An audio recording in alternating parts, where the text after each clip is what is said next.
Salut à tous les amis, j'espère que vous allez bien. Aujourd'hui on se retrouve pour une nouvelle vidéo et aujourd'hui on va parler du moteur 4 temps. Mercredi dernier on a évoqué le moteur 2 temps, sa conception, son fonctionnement, ses particularités. Aujourd'hui c'est la place au moteur 4 temps. Donc avant d'évoquer un petit peu le fonctionnement de ce moteur 4 temps et pourquoi on appelle ça un moteur 4 temps et comment ça fonctionne, il va falloir qu'on apprenne ensemble quelles sont les pièces qui le constituent. Donc on va commencer tout simplement du haut moteur vers le bas moteur.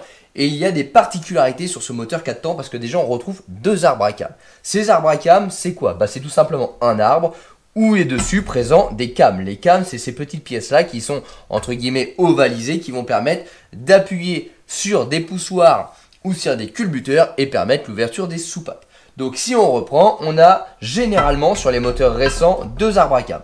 Un arbre à cames d'admission qui va gérer les soupapes d'admission, donc côté collecteur d'admission, et un arbre à cames d'échappement qui, elle, va gérer les soupapes côté échappement, et donc libérer le flux de gaz côté échappement, vous l'avez compris.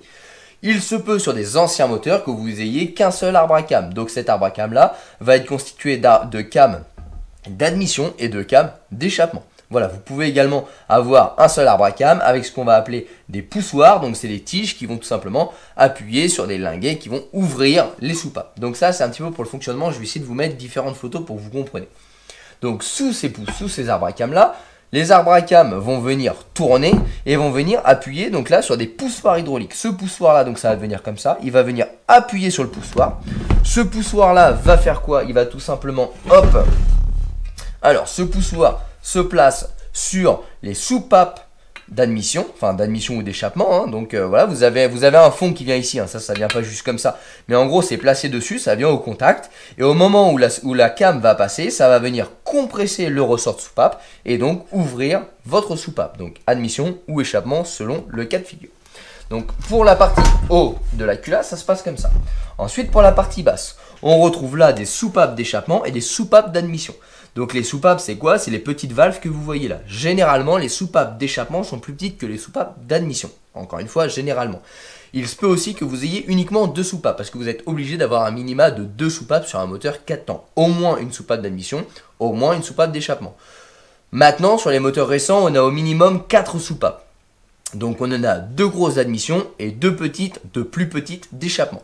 Il se peut que vous ayez des moteurs maintenant, notamment chez Ferrari ou en moto, à 5 soupapes. Donc c'est-à-dire que vous en avez 3 d'admission, 2 d'échappement. Et maintenant il existe même des moteurs à 6 soupapes, 3 d'admission, 3 d'échappement. Plus vous avez de soupapes, meilleur le flux gazeux est et donc meilleures les performances sont. Donc ça c'est pour la partie haut moteur du moteur 4 temps. Vous voyez, c'est un petit peu plus complexe que la petite culasse du moteur 2 temps. En termes de bas moteur, qu'est-ce qu'on va avoir? On va avoir les chemises, comme dans tout moteur. Les chemises qui sont pleines, elles ne sont pas trouées par des lumières comme sur le moteur 2 temps. On a des pistons qui généralement, les pistons, alors j'espère que vous voyez bien là, les pistons sont généralement ouverts, marqués par l'empreinte des soupapes. Ça permet tout simplement que le piston à son point mort haut ne touche pas les soupapes quand elles se ferment. Donc ça c'est fait exprès, c'est la particularité des moteurs 4 temps. On voit souvent ça, surtout sur les nouveaux 4 temps. Le piston, lui, est raccordé à sa bielle, qui est la bielle relie le vilebrequin. Généralement, le piston à 4 temps a plus de segments, c'est-à-dire que le moteur standard 2 temps a 1 voire 2 segments.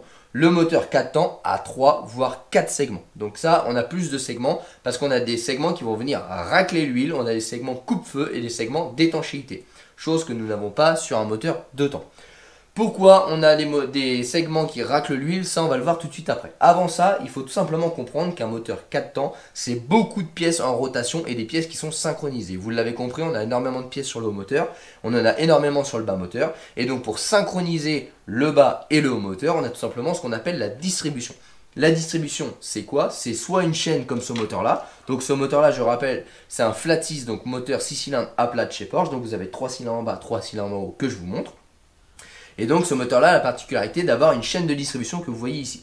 Il se peut que sur certains moteurs, vous ayez une courroie. La courroie est bien souvent séparée du moteur, donc elle est à l'extérieur du bloc moteur. Cette courroie-là ou cette chaîne-là, elle permet quoi? Elle permet tout simplement de synchroniser le bas moteur et le haut moteur. Qu'est-ce que ça veut dire? Ça veut dire que le bas moteur est synchronisé par votre vilebrequin. C'est le vilebrequin qui donne le rythme à votre bas moteur, donc à vos pistons. Et qu'est-ce qui donne le rythme à votre haut moteur, donc à vos soupapes? C'est vos arbres à cames qui sont ici. Donc pour synchroniser le vilebrequin et les arbres à cames, donc pour éviter que le piston vienne toucher les soupapes, en d'autres termes, c'est tout simplement la distribution, c'est le rôle qu'elle va jouer. C'est-à-dire qu'au moment où votre piston arrive à son point mort haut, les soupapes ne doivent pas être ouvertes. Sinon, le moteur vient tout simplement taper les pistons contre les soupapes et là, c'est la casse assurée. Donc ça, c'est vraiment la particularité du moteur 4 temps. Maintenant, pourquoi on l'appelle 4 temps? Eh bien parce qu'il y a 4 temps dans un cyclomoteur. Un cyclomoteur qui soit 2 temps ou 4 temps contient 4 étapes. Vous avez l'admission, vous avez la compression, vous avez l'explosion et vous avez l'échappement. Ça, que ce soit un moteur 2 temps ou un moteur 4 temps, vous avez toujours ces 4 étapes-là. Seulement, dans un moteur 2 temps, ces 4 étapes-là se font en 2 mouvements de cylindre. Une montée, une descente. Donc c'est un moteur 2 temps. Sur ce moteur-là, dit 4 temps, vous l'avez sûrement compris, ça se passe en 4 mouvements de cylindre. Comment ça fonctionne? Votre cylindre descend. L'arbre à cam qui est entraîné par la chaîne de distribution qui synchronise les pistons et les soupapes, et donc en d'autres termes, les arbres à cam et le vilebrequin, va tout simplement, au moment où le piston descend, la chaîne va faire tourner l'arbre à cam qui va appuyer sur le poussoir, qui va ouvrir les soupapes d'admission. Les soupapes d'admission s'ouvrent, le mélange air-essence rentre par les deux soupapes dans la chambre de combustion. Le cylindre arrive à son point mort bas, donc le point le plus bas du piston dans son cylindre. L'arbre à cam ferme les soupapes, donc là le moteur est étanche, les 4 soupapes sont fermées. Le moteur remonte, le piston remonte dans sa chemise. Dans ces cas-là, on arrive à l'étape de compression. Le mélange est comprimé, le piston arrive à son point mort haut. Donc en gros, le piston arrive ici, le gaz est comprimé ici, la bougie arrive ici, étincelle. Là, on a la troisième étape, ce qu'on va appeler l'explosion. Donc là, vous imaginez, ça explose, le piston redescend, les soupapes sont toujours fermées. Une fois que le piston arrive à son point mort bas, il remonte.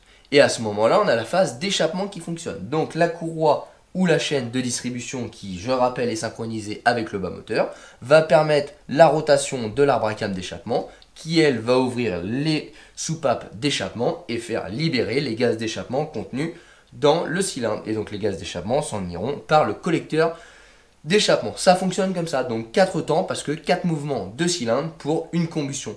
Et donc 4 mouvements de cylindre, ça équivaut à 2 tours de vilebrequin. Donc on peut considérer que pour une explosion, un moteur 4 temps tournera 2 fois moins vite qu'un moteur 2 temps. Parce qu'un moteur 2 temps fait 1 tour de vilebrequin pour une explosion, alors qu'un moteur 4 temps fait 2 tours de vilebrequin pour une seule explosion. Voilà comment ça fonctionne.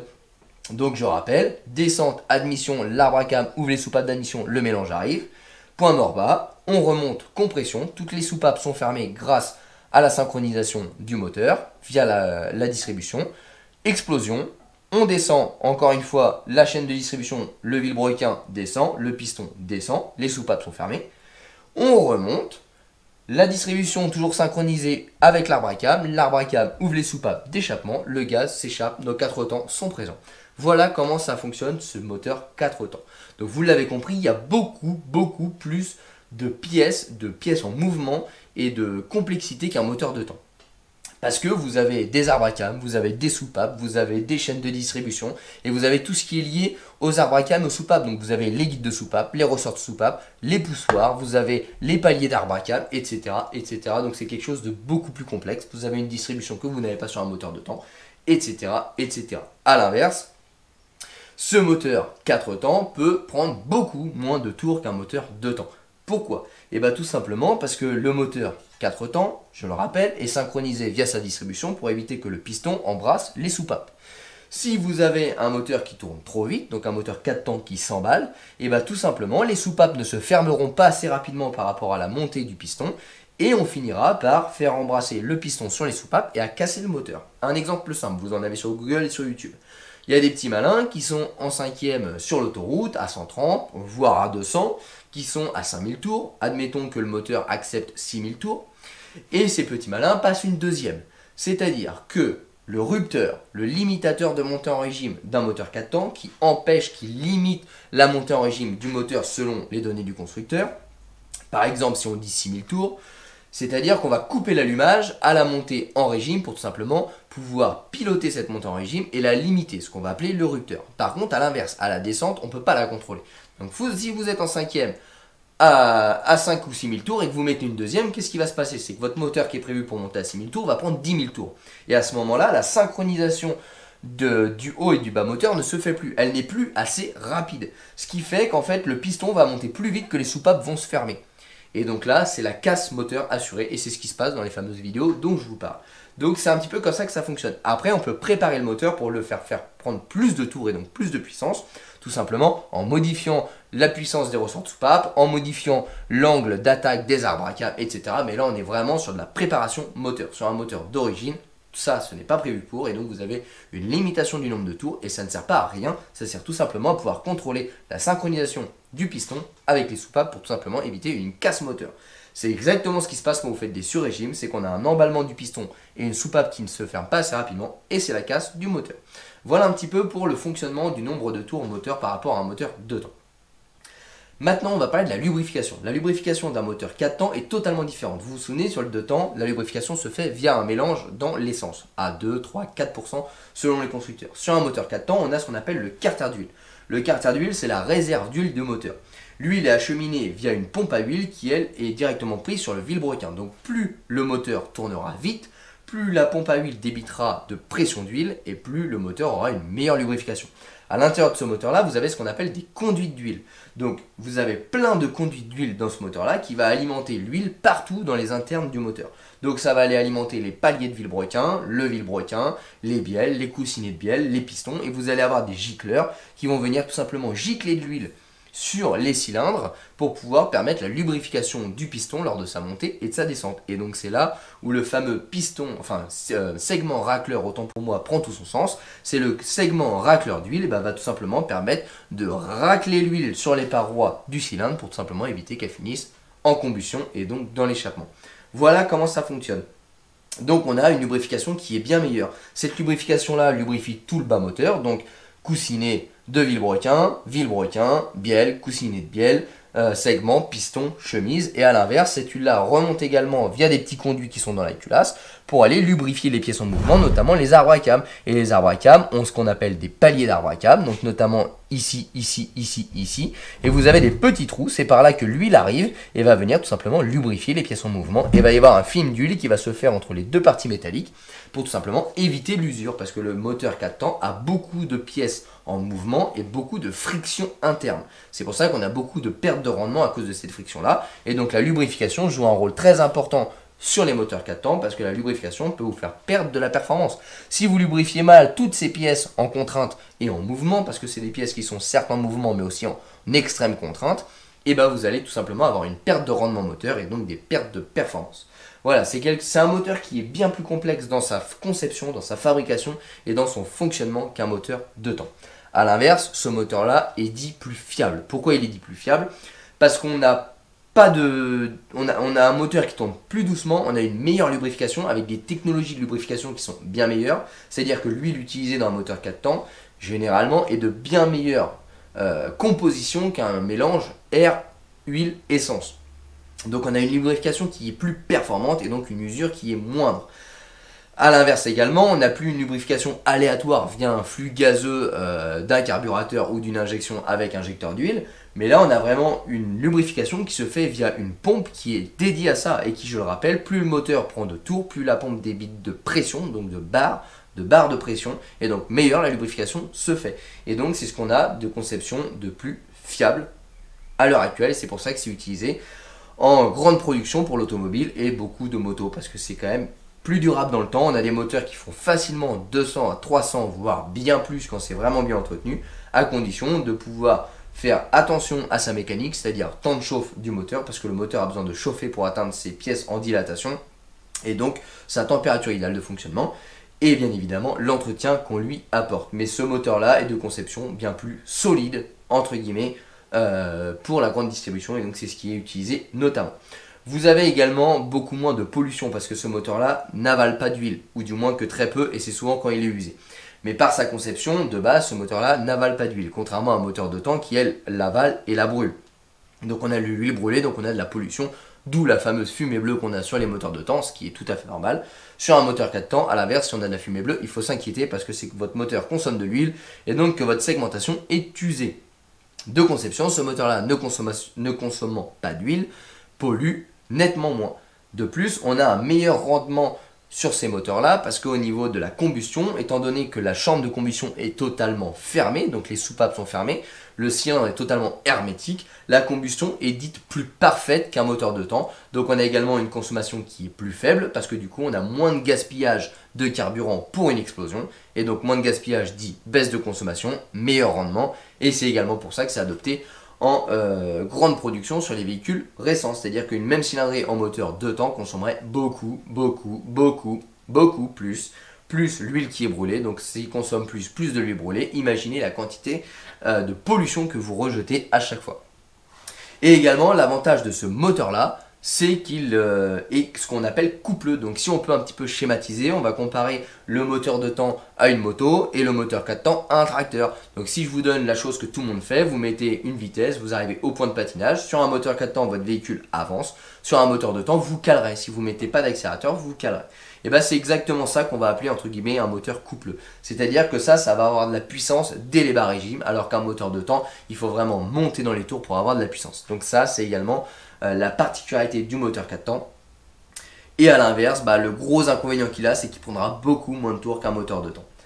Les amis, j'espère que cette petite explication sur le moteur 4 temps vous aura aidé. J'espère que j'ai été assez pédagogue sur ce principe-là. J'espère que vous avez un peu mieux compris comment fonctionne le moteur 4 temps, ses particularités, ses différences avec le moteur de temps.